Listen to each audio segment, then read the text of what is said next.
Concurso público versus processo seletivo. Qual a diferença entre os dois? Será que vale a pena concorrer a um processo seletivo? No vídeo de hoje nós vamos conversar sobre isso e eu ainda vou te mostrar que existem grandes diferenças nos dois tipos de certame. Vamos lá?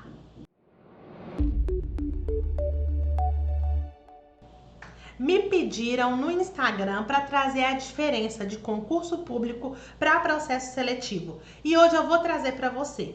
Antes de explicar a diferença, eu preciso te dizer o que é concurso público. O concurso público é um processo seletivo para quem quer exercer um cargo público. Então, sim, concurso público também é um processo seletivo. E um processo seletivo nada mais é do que uma seleção, ou seja, um procedimento que vai ter algumas etapas que vão te levar ali à aprovação para poder exercer esse cargo público. O concurso público é um processo seletivo que é democrático. E isso, para mim, é uma das coisas que mais é interessante no mundo dos concursos. Porque você não tem que conhecer ninguém, você não precisa de um padrinho ou de uma madrinha, você precisa de você, do seu conhecimento, para conseguir fazer uma boa prova, passar pelas etapas, se tiver mais de uma prova, para conseguir ser aprovado ou aprovada. E aí sim conseguir a sua nomeação. Então, todos que se enquadram nos requisitos podem concorrer. Inclusive, o concurso público está previsto na CF 88, que é a Constituição Federal. Lá no artigo 37, que vai falar da administração pública, diz que a investidura em cargo ou emprego público depende de aprovação prévia em concurso de provas ou de provas e títulos. Então, pode ser só prova objetiva, como pode ser a prova objetiva com prova de titulação. E a gente vai pensar em diversas titulações. Existem as titulações ali só de mestrado, doutorado e a especialização. Alguns concursos podem trazer a experiência, pode trazer publicações, depende muito do cargo, do objeto em si. Então a titulação pode mudar, mas isso tudo vai estar previsto no edital. Então, de acordo com a natureza e a complexidade do cargo ou emprego, na forma prevista em lei, ressalvadas as nomeações para cargo em comissão, que é declarada em lei de livre nomeação e exoneração. Então, dentro do serviço público, nós temos os servidores públicos, que são aprovados por meio de um concurso de provas ou de provas e títulos, e temos também os cargos comissionados. Esses cargos, eles são escolhidos pela chefia, eles são de livre nomeação, não precisam de concurso, mas também são livres de exoneração, ou seja, a qualquer tempo, não estando mais atendendo, essa pessoa ela pode ser dispensada, o que não acontece aqui no concurso. Entendendo a lógica do concurso, sabendo você que ao entrar no serviço público você é servidor público, mas não quer dizer que você não pode ser mandado embora. Porque existe o período de na verdade, de estágio probatório, para que assim você consiga alcançar a sua estabilidade. Também me pediram para poder falar do estágio probatório. Então, o que é o estágio probatório? É um período atualmente de 3 anos em que você trabalha normalmente, todos os meses você recebe seu salário, não é um contrato de experiência. Você recebe seu salário normalmente, vai executando o seu trabalho, mas ao longo desses 3 primeiros anos, você é avaliado em relação à sua produtividade, em relação à sua proatividade, em relação à sua criatividade, em relação à sua assiduidade. Então, tem alguns tópicos que são avaliados para saber se você realmente tem perfil para executar aquele serviço.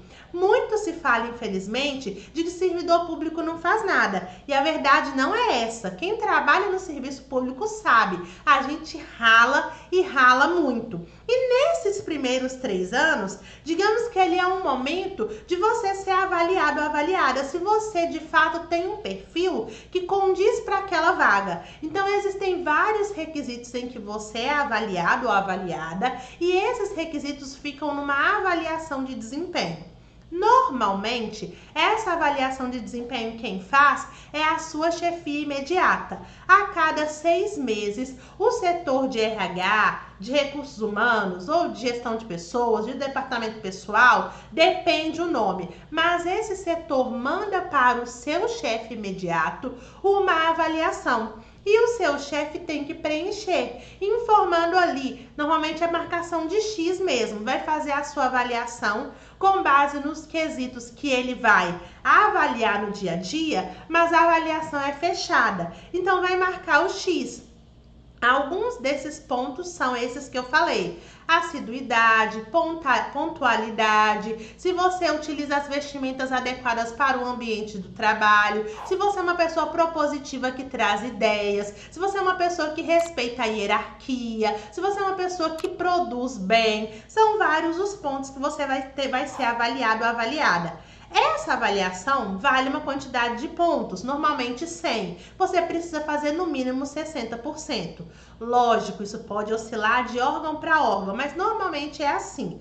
E aí você precisa de ter pelo menos 3 avaliações positivas, com mais de 60%. Então isso, gente, eu tô falando de uma forma geral. Pode ter um órgão ou outro que trabalha de uma outra forma na avaliação de desempenho. Pode ser que sejam 4, pode ser que não seja 60%, seja 70%. Então depende. Isso aí lá no estatuto do servidor, do órgão, você vai conseguir ter essa noção.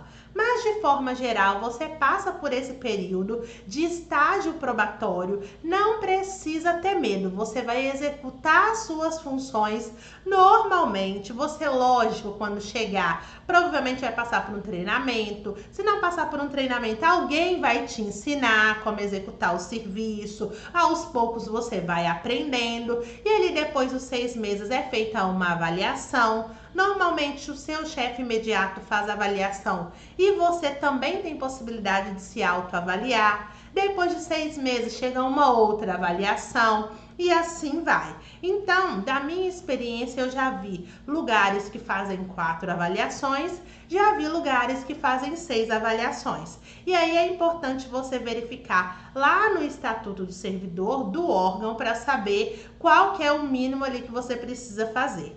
Fato é, passadas as avaliações, você tendo completado 3 anos, aí sim, você ganha digamos que o status, isso, você ganha o status de servidor estável. E aí você vai ser estável no serviço público. Quer dizer que você não pode ser mandado embora por nenhum motivo? Não. Existem alguns motivos que vão fazer você ser mandado embora. Então, e esses motivos também estão no Estatuto do Servidor, que é caso você roube alguma coisa, caso você se envolva com alguma briga, caso você não respeite as ordens do superior hierárquico que estejam dentro da lei. Então, existem alguns casos que são mais gravosos, logicamente, que podem fazer com que você perca o seu cargo público. É fácil? Não é fácil, porque existe todo um processo que você passa, que é um processo administrativo,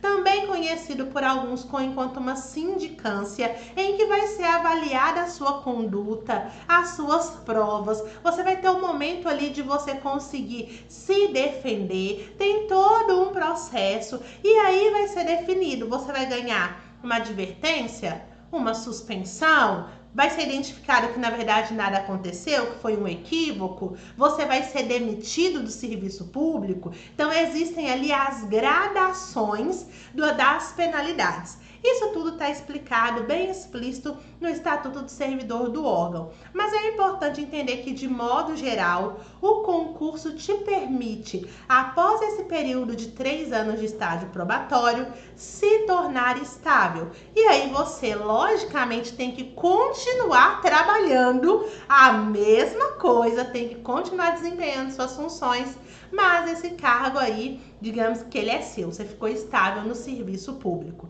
Esse é o concurso público. Já o processo seletivo tem as suas diferenças. Normalmente a gente vê muito assim: Prefeitura tal lança o processo seletivo X. Eu já vi, inclusive, o Ministério Público de tal estado lança o processo seletivo X. O que é essa lógica de processo seletivo? Normalmente são de cargos temporários. O processo seletivo não gera estabilidade. Você não vai se tornar estável. Thaís, mas eu vi que é o prazo de validade de 2 anos, podendo ser prorrogado por mais 2. Você vai ter um contrato que vai ser assinado, você vai ser contratado para executar as funções dentro do serviço público de forma temporária. Normalmente o processo seletivo vem em razão de uma demanda de pessoal que é urgente. Então a gente precisa de profissional, precisa de profissional, precisa de profissional. Não dá para esperar. Isso acontece muito, pessoal, nos cargos da saúde. Na época da pandemia, a gente viu diversos processos seletivos aí para enfermeiro, técnico de enfermagem, médico, porque a demanda era urgente, não dava tempo de fazer o concurso público, que é sim algo muito mais delongado, demorado. São muitas as fases e as etapas antes da prova e também no pós-prova. Então, quando existe uma demanda latente de profissionais, não dá para esperar. Nesse caso, o que acontece? Eles lançam o processo seletivo. Normalmente eles chamam de processo seletivo simplificado, que é uma coisa bem rápida, é por tempo determinado. Normalmente o contrato ele é de 1 ano, podendo ser prorrogado por mais 1. E também existem alguns processos seletivos de 2 anos, podendo ser prorrogado por mais 2. Ao longo desse período, enquanto você está lá executando as atividades dentro do serviço público enquanto contratado por meio do processo seletivo, teoricamente o órgão tem que estar se organizando para fazer o concurso público. Infelizmente não é bem essa realidade, mas teoricamente deveria ser assim.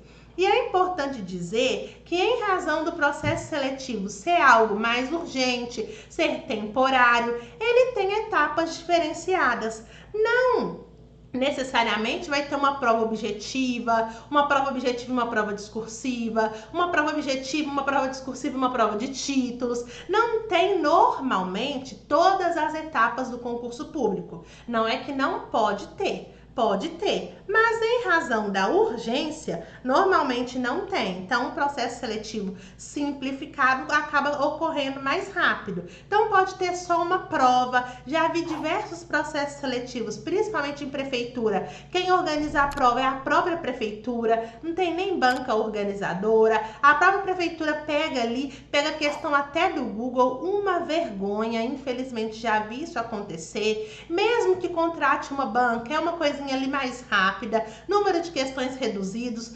normalmente não coloca redação nem discursiva para não atrasar, para ser um processo mais célere mesmo. Às vezes coloca só análise curricular. Já vi diversas situações em que o processo seletivo não tinha prova, era só análise de currículo, minimamente pouco suspeito quando é assim, mas não vou entrar nesse mérito. Já vi análise curricular, mais títulos, e aí contava experiência, contava titulação de mestrado, doutorado e especialização, tempo de serviço. Então, o processo seletivo não tem uma regulamentação. É um negócio bem solto, e sendo solto, cada órgão se organiza de um jeito. Fato é que é algo que é temporário para atender uma necessidade urgente. Existem alguns casos de órgãos que vão fazendo um processo seletivo, depois faz mais um, depois faz mais um, e nada de ter concurso público. Se você notar isso, não tem jeito, tem que acionar, né? Acionar o Ministério Público,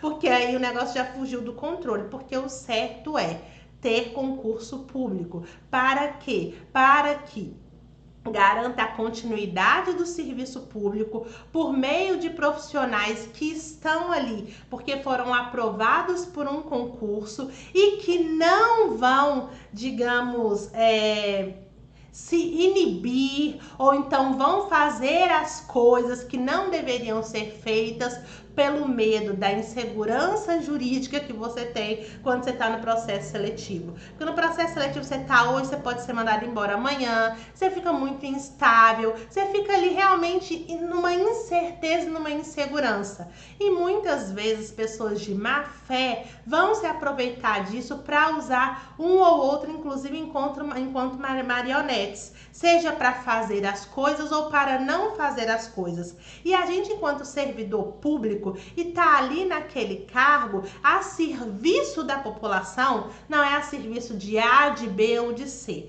A serviço da população, nós temos o direito e o dever de zelar pelo serviço público, pela população. Inclusive nós podemos e devemos sempre anunciar e sempre denunciar qualquer situação que fuja do que não é o certo. E às vezes no processo seletivo, mesmo que a pessoa estando ali executando o serviço público naquele momento, também tenha esse direito e esse dever de denunciar as irregularidades, por estar em um contrato, talvez a pessoa não consiga fazer isso. Então, às vezes eu percebo que até alguns órgãos vão usando disso para deixar as pessoas numa situação bem vulnerável e que elas não possam se posicionar. E isso é bem complicado.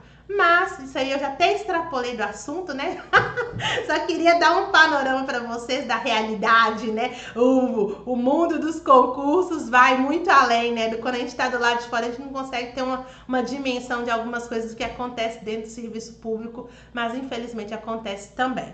Então, já falei que normalmente os cargos são temporários, a demanda de pessoal é urgente, é por tempo determinado, faz ali o contrato, podendo ser renovado, são etapas diferenciadas, nem sempre tem provas, os salários e benefícios, acreditem, também é diferenciado. Nem sempre, tá? Às vezes eu já vi processo seletivo que o cargo, se fosse para concurso, o valor do salário era X e aí no processo seletivo mantém o mesmo X. Mas eu já vi várias vezes, sim, a maioria dos processos seletivos que eu já vi, o salário é sempre menor do que aquele servidor que é concursado. Então, se fosse concursado, seria X. No processo seletivo, eles lançam o mesmo cargo para executar as mesmas atribuições com o X dividido por 2. E aí, vai deixando o serviço público sucateado, é como se fosse até uma terceirização. Eles vão deixando assim, é como se fosse mão de obra barata, não fica legal para ninguém, nem para quem tá lá como servidor e nem para quem tá lá como processo seletivo, porque a pessoa começa a se sentir inferior, se vê enquanto inferior, muitas vezes dá até uma rixinha entre servidor público e contratado. Gente, é uma confusão, Processo seletivo eu entendo que não é o caminho, mas eu sei que para quem tá precisando e tem um processo seletivo, não tem o que fazer, você vai deixar de fazer? Então eu sei que a pessoa fica numa situação um pouco chata, é isso mesmo, mas eu tô trazendo aqui o panorama para vocês da diferença entre um e outro, lembrando que eu estou trazendo aqui algumas possibilidades.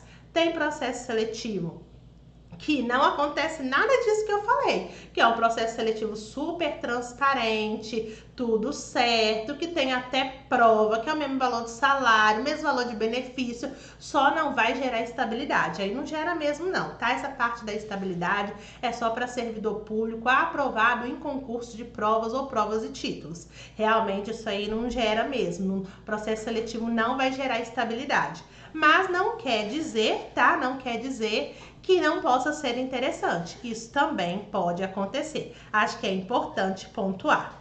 Então, tendo passado o panorama para vocês, eu espero que vocês já tenham conseguido compreender a diferença de concurso público e de processo seletivo. Se você gostou, se ficou mais claro agora, se deu para entender, eu te convido a deixar aí o seu like, eu te convido a comentar aqui embaixo, me fala, você já participou de algum processo seletivo? Compartilha esse vídeo aí nos grupos de WhatsApp, que eu sei que você tem. Se você gostou desse vídeo, que bom, fico muito feliz. Meu nome é Thaís Silva, eu sou mentora em concursos públicos e eu sempre trago informação aqui para você.